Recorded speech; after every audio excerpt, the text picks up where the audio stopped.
Okay, welcome, John. How Yeah. was your flight? It was long.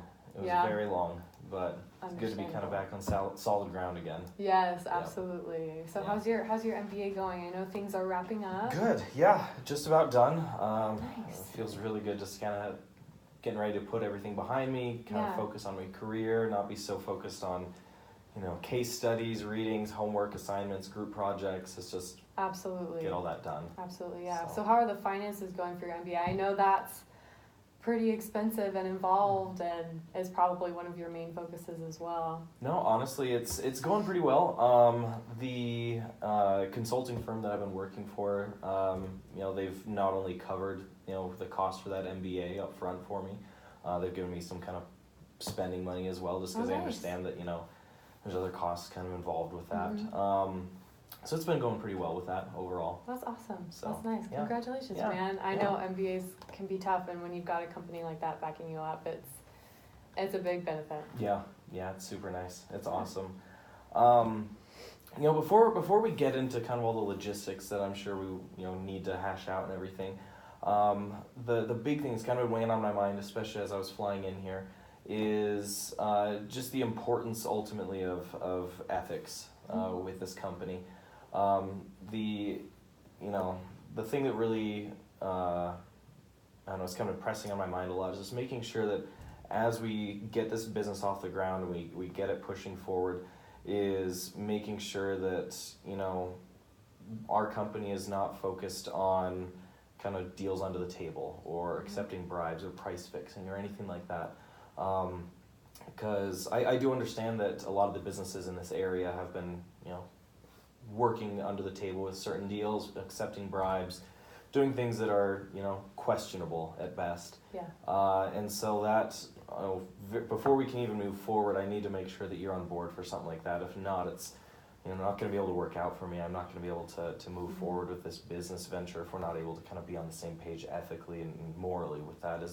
What are your thoughts on that, I guess? Yeah, I definitely agree. I base a lot of my relationships that I have right now off of ethical relationships, based off of knowing the other party and working together in that way. So I definitely don't want to cheat anyone, and I want our products to be good, and I want people to recognize and buy our products because our products are good, not because we bribed them or tried to do anything like that. Good. Awesome. That's great. That was, again, like I said, that was something weighing on my mind. And I just want to make sure that that's, something we're on the same Yeah. page together for. Yeah, definitely. Perfect. Awesome. So what are your thoughts on the company? Yeah, I am really excited. This is an opportunity that I have been thinking about for a while in my own company, Edison. Yeah. It's something that I've tried to kind of tap into as a new market. I think it's something that can be very wildly successful, but due to company structure and politics, I haven't been able to really enact that. Mhm. And I'm honestly really grateful that your dad kind of got us together to talk about this, because it's something that honestly, if I could pursue on my own, I probably would, but I'd much rather have a partner, especially one like you who's really ambitious and clearly has a passion for the industry and can realize how successful this is. So I think that we have a really great opportunity here on our hands that can expand and become a really awesome global business. That's awesome. I'm excited. And I couldn't agree with you more. I mean, having my father set this up, at first I was a little hesitant because, he's got plenty of connections, but I wasn't really sure, who you were, your background. Mhm. I was able to look up a little bit about Edison, but I'm really excited for, the potential that this business idea can be able to take us over the next few years.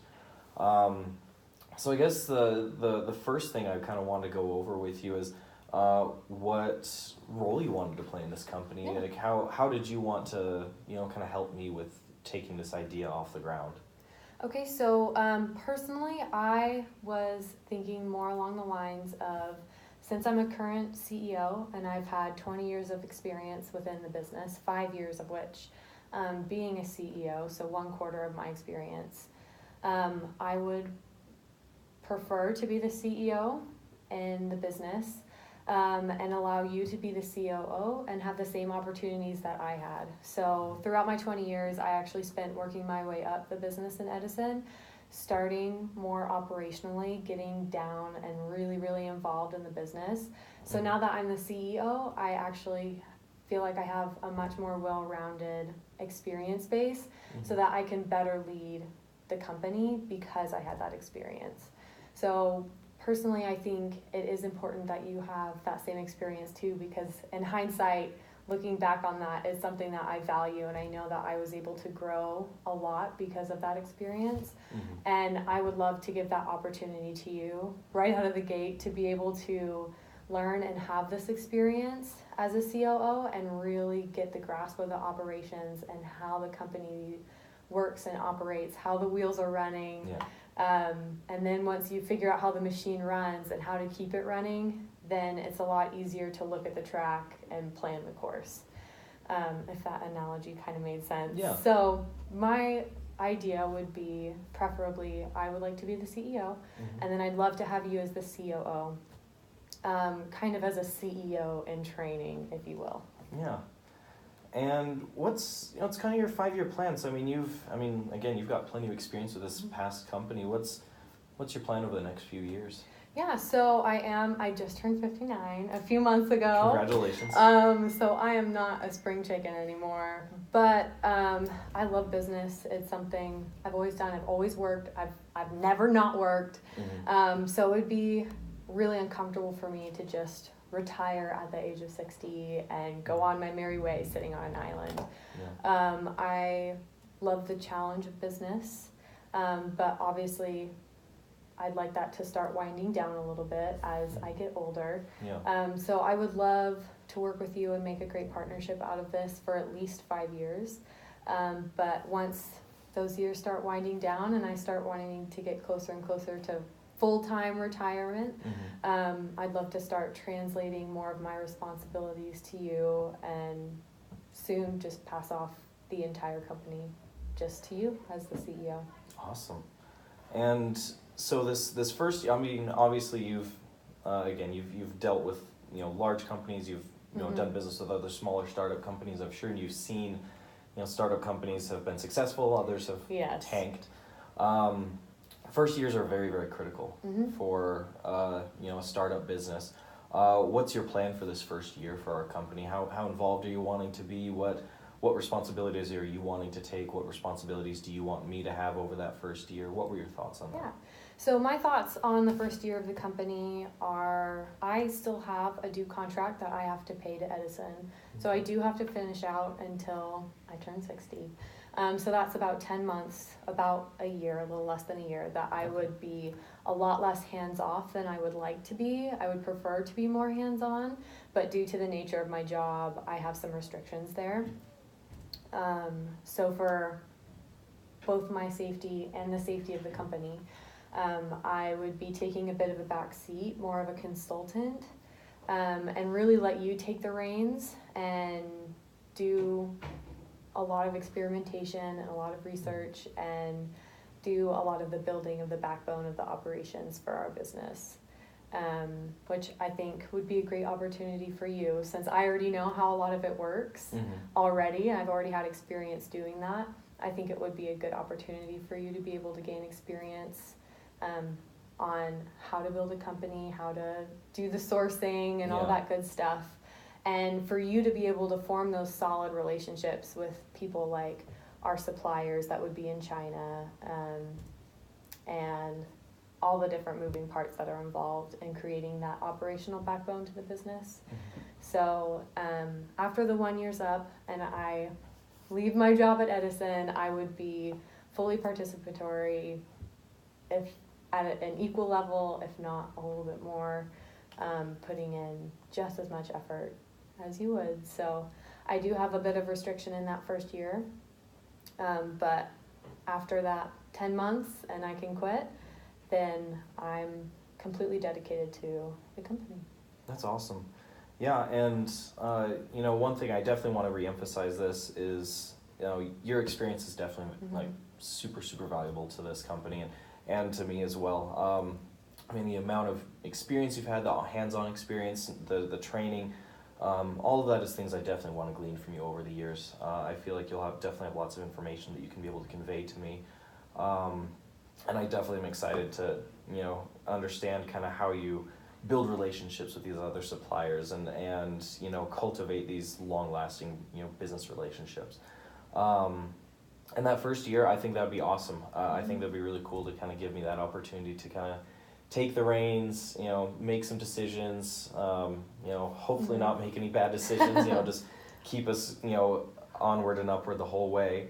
After that first year, then, as you get more involved, let's discuss equity maybe a little bit. Kind of what were you thinking in terms of, partnership with the company? Sure.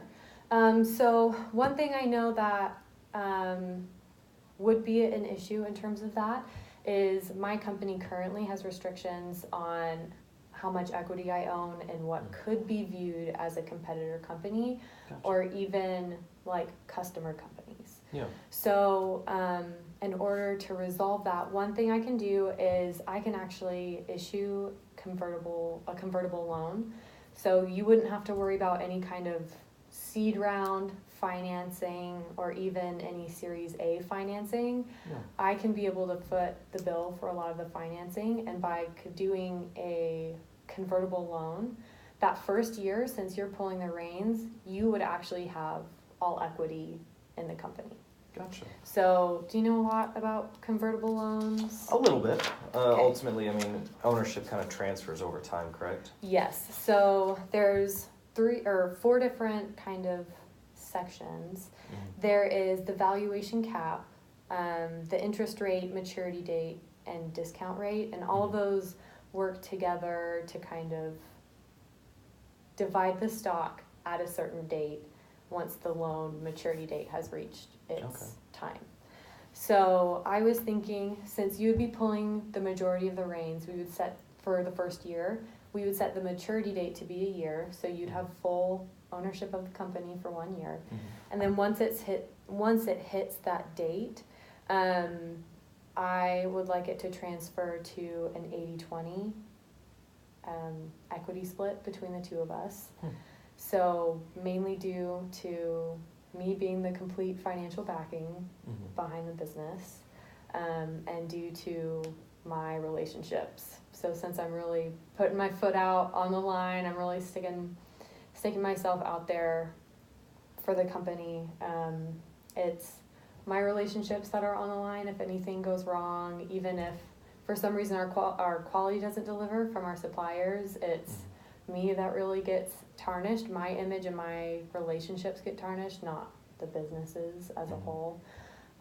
So due to my incredible financial risk, as well as the other risks involved, I think the 80-20 split would be fair. Okay. And I definitely get where you're coming from. I guess a few concerns I have with that, because I definitely understand you definitely bring value with, your customer base, your relationships, all that's definitely valuable. But 80-20 is definitely kind of a hard number for me to kind of go for right now. The first year, definitely, I think that's great that I can be able to have, kind of full control as to the decisions I'll be making, where are we going to take the company, what pivots do we need to make. 80-20 though is definitely kind of not necessarily something that I feel like would work super well with me. This is an idea that I am pretty passionate about, and considering potential other investors that we're looking at as well. I haven't really seen too many other offers of like an 80-20 partnership. We've kind of seen something a little bit closer, almost to 50-50. Because I definitely do want to, have the opportunity to make these decisions as to where the company will go. What issues, I guess, would you have about kind of bringing that down from an 80-20 closer to 50-50? I think the main issue, so one other thing that comes with me that doesn't come with anybody else is I actually have a dedicated sales team, sales and marketing team. So with me comes an entire team of sales and marketing. And along with those relationships, they also, like me, already have established relationships.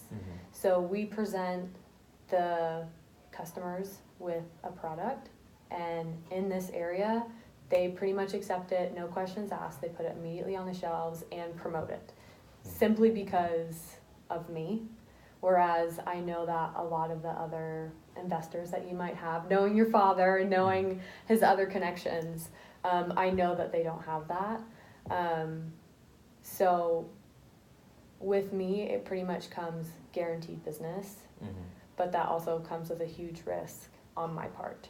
Yeah. So it's, a lot of it has to deal with that. Okay. Maybe I can budge a little bit. I will say, as I phase out of the business gradually over the next 5-6 years, I would like to transfer more and more equity over to you. So the 80-20 wouldn't be a hard split.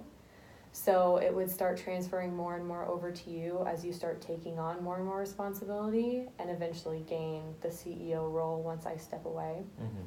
So I'm not hard at the 80-20. It is kind of soft. There are sliders there, I guess you could say. So if we've got our line, the slider sits a little bit more in my favor right now, as more of the risk and the financial burden lies on my shoulders. But as that starts sliding more and more closer to you, you would get more and more of the equity, if that makes sense. That was more of my idea. So saying 80-20 right off the bat was probably really harsh. But there is, in my vision of the company, I get that you want your fair share. That totally makes sense. But as you gain more experience and as you gain more responsibilities in the company, it is totally fair for that slider to shift more towards your side in favor of equity. Gotcha. As you were explaining that, one thing that kind of came to mind, so again, from what I'm taking, make sure to correct me if I'm misinterpreting things. So a big asset you're bringing is your sales team. Yes. You're stealing them from your other company. Pretty much. The problem I have then, and we kind of brought this up in the beginning, and I know you don't have any issues with this, is the ethics of the sales team then at that point. Yes. We've seen that there's been plenty of issues with, again, accepting bribes, price fixing, under the table deals. And I'm sure your sales team has been very effective for the company. I'm gonna go out on a limb and kind of guess they've also been, kind of dealing with those kind of less than ethical business practices as well. If we're going to bring them on, we can't be able to have that, and that's going to include then kind of retraining them. I'm going to guess that there's going to have to be, I don't know, hopefully there aren't any issues with them in the future. If there are, then we'd have to set up, very strict, personnel ground rules. We'd have to have very, specific trainings through a human resources department.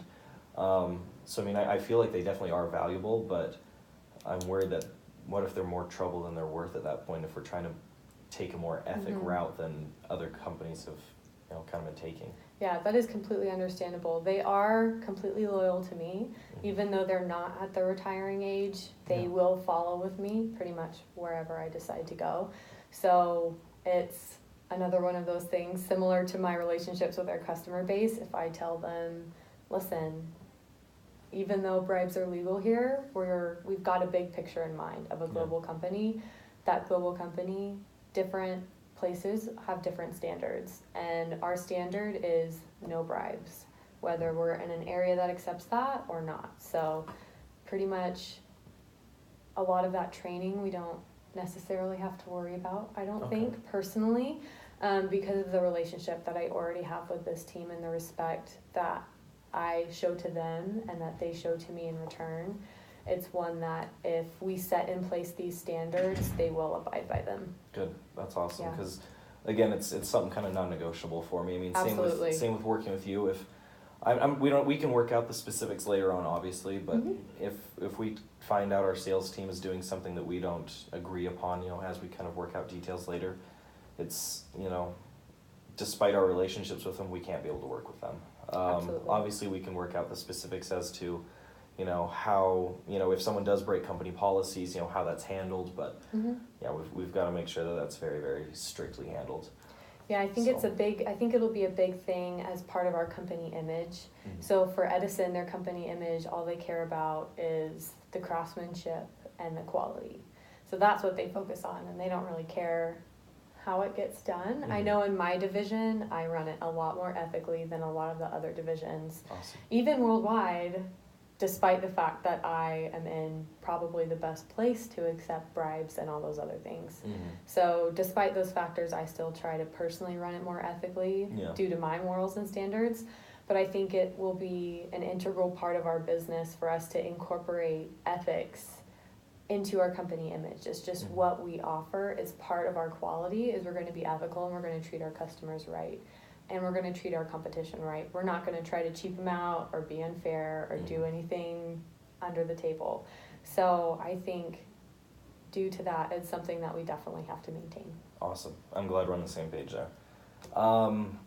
So kind of just to review where we're at then. Sure. So we're looking that you've got about roughly 10 more months with Edison. After that, you're going to be kind of more fully committed into whatever we decide to, however we take this company, if we want to rename it or whatever we want to do with it, but you'll be fully committed at that point. The first, 10 months, year-ish, 10 months essentially, I'll be kind of calling all the shots. At that point, that convertible loan will start to kind of kick in essentially, where equity and ownership will kind of be transferring at least for a certain time period. We can discuss those specifics. And then over time, again, no specifics have been set, that kind of slider basically kind of just transfers ownership a little bit. What we could be able to do, what I'd be willing to work out with you, after that first year, if we kind of look at maybe like a 60-40 relationship, as well as and we can discuss maybe the exact time frame here in a second, but if we start out with a 60-40 relationship, I would be fine transferring some of that majority ownership over to you for a time being. But one concern I have then, with my consulting firm position that I have right now, the company, like I said, they're paying for my schooling. It's been awesome. However, leaving that company, I'm voiding out. Essentially, they're, paying out the rest of my MBA loans. And so the rest of that schooling would need to be paid off. So is that 1 year, 1 semester? Essentially the entire MBA. So everything that they already paid for would be completely nullified? Okay. Yep. And so I would need to get some assistance in getting that paid off at that point. Not saying that I need 100%, but I would need a little bit of help at that point to get that taken care of. What would you be able to do for me in that sense? So how much, a general idea, how much would that be?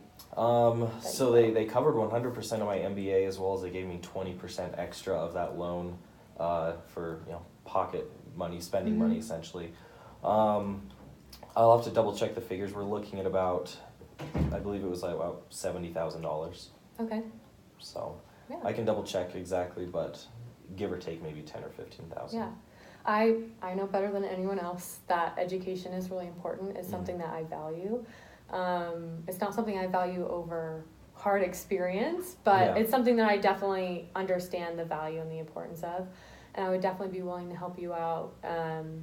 If you're willing to slide a little bit more on the equity side of things, in terms of maybe a 70-30, then I'd be willing to pay for 3/4 of your MBA program. What we could do, I'd be fine starting out at like a 70-30. If we can guarantee though, I guess at that point we'd want to start looking at when these slides start taking effect. If you do, 3/4, I think that'd be very generous, and I really appreciate that. That helps me out a ton. I want to, kind of get my life started. I want to look at, kind of getting settled out. I want to get, kind of my past behind me and keep it behind me. I don't want to keep jumping in front of me. 3/4 is awesome. If we can be able to have this slider set to a 10% kind of exchange each 12 months. So essentially starting at a 70-30, 12 months later, dropping it down to a 60-40, 10 months later, or 12 months later, 50-50, and then continuing on like that. So at the 60-40 range, could we pause the slider for about 2 years? Since I am planning to be with the company for at least 5 years, could we do first year after the first year of business, we slide it down to 60/40, pause it for a year, so 2-year break, and then after, instead of 12 months, 24 months, we could slide it down to a 50/50, and then continue with the 10% for 2 more years until I transfer the remaining balance. I could be able to do that for under 2 stipulations. Okay. One, at that point I would probably need, all of my school loans and the spending money that, the company has fronted. I would need all of that covered at that point. I could be able to do that, as well as within this first year where I do have the complete ownership. I want there to be essentially an option for either of us. It's not just me on my side. You could be able to do this too, where if we decide that one of us essentially kind of wants to back out from the entire deal itself within 12 months starting from today, we could be able to do that, kind of not necessarily no questions asked. Obviously, it's a partnership. I want us to be on the same page. But if 10 or 11 months down the road you're deciding, hey, I don't really like where I'm taking this, we can be able to discuss it. We can be able to back out, no hard feelings. Same with my side. If I'm feeling like, hey, this was an idea that I went with that I'm not 100% on board with, I want to be able to kind of back that out, then we could be able to do so.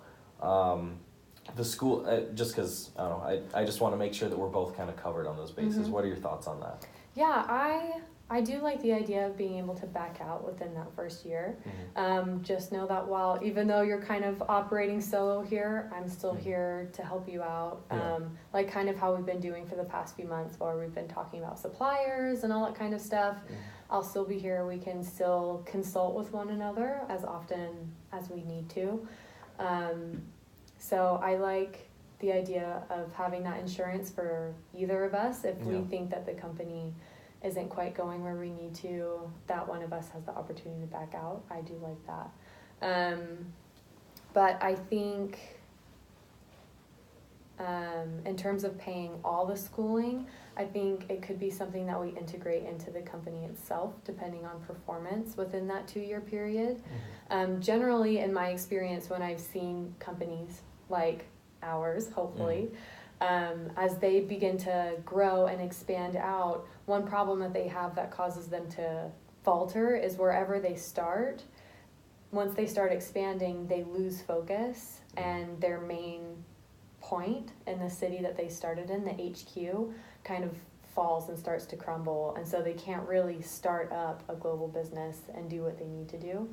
So one thing within those 2 years of not sharing the equity, one thing that I would love for you to do is to be able to go out and start expanding our business to other countries. So a lot of that would gain and bring in a lot of new business for us as a company. So we get more sales, which means we get more profits. And then I would be able to kind of maintain the HQ center for those 2 years. So it would kind of give both of us insurance of, we have this base company that's doing well and sustaining here in our main city, and then you're going out and expanding the business and helping it to grow and further our sales even more. And I think through doing that, we'll be able to make up that remaining quarter of your MBA program. We'll be able to pay for it in that manner. Essentially having the business through its own expansion and success kind of pay off the rest of that schooling. Is that what you're kind of meaning? Yeah, because as partners, I feel like I'm not your dad, I'm not your family member, I don't really know you. I don't really have the responsibility to pay for somebody else's education. But since I am paying for 3/4 of the education, even though we're not even, as we're still building the company, we don't even really have a company yet, and I'm willing to pay 3/4 of the education. Once the business has become successful, we can make it part of corporate policy, similar to like how it is at your consulting firm. We can start integrating in to be able to pay for the education funds. Gotcha. What we could be able to do, I mean, if we, I understand, paying 100% can be somewhat not necessarily daunting, but I can understand how you're absolutely right. It's not 100% your responsibility. But again, with the business idea that I've, kind of set up, the kind of groundwork we're going to be doing, the full year that I'm going to be taking, kind of 100% responsibility. If we bumped it up to, how about this? I'm fine keeping it at 3/4 if you would be willing to pay the first quarter of it within that first year. Sure. Would you be willing to do that? Absolutely. Awesome. I think that we could be able to work with that then. Perfect. I agree. I think that sounds good to me. So right now we've got me as CEO and you as COO, and then we've got 10 months as you at right, we have the €500,000 is what we need to start the business. Is that still accurate according to your numbers? Yep. So I'll put that as a convertible loan. Then we're going to start at 70/30, correct? And then after 1 year, we'll slide to 60/40. And then that'll be 2 years. And then after 2 years, we'll do 50/50. And then we'll slide that to 40/60 in your favor. And then that gets us to our 5 years. And at that mark, we can kind of renegotiate, like, hey, I still want to stay with us for a couple more years. We can stick it to that and work from there. Does that sound okay? Yeah, and so then we have that first full year to be able to, from the time we sign the contract, either of us can be able to back out from our negotiations. The MBA loan is going to be 3/4 paid on year end. The first quarter will be paid within this first year. And we can hash out the specifics on that. Yeah. But I'm pretty sure that that's everything. Yeah, absolutely. Perfect. I appreciate it. Yeah, we can get this all squared away and get it all signed and ready to go. Yeah, awesome. Good to work with you, John. Perfect. Thank you.